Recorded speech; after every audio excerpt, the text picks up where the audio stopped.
So agents are your archetypal relationship of fiduciary, and the agent owes a fiduciary duty to his or her principal. And that's a sort of fundamental fiduciary relationship, one of agency.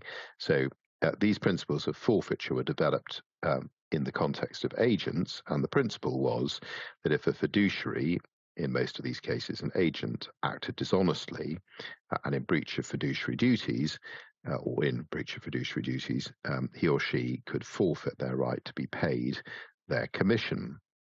So if we take a step back again before we come back to Hoskin, and ask ourselves, what is this concept of fiduciary breach? Who are fiduciaries? What is a fiduciary breach?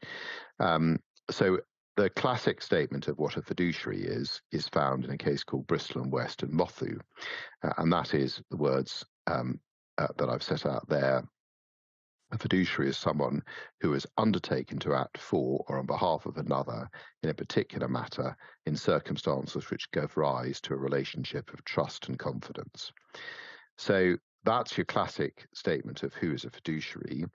A partnership, traditional partnership, is a classic fiduciary relationship. Why? Each partner is the agent of each other partner, and that's Section 5 of the Partnership Act 1890. So what then would be the key questions that one would have in mind as a court or arbitrator when deciding whether or not to forfeit?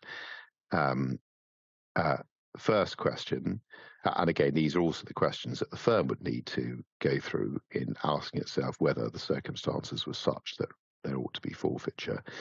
I think the better view seems to me to be that it's really the court or arbitrator that's doing the forfeiting, not the individual firm.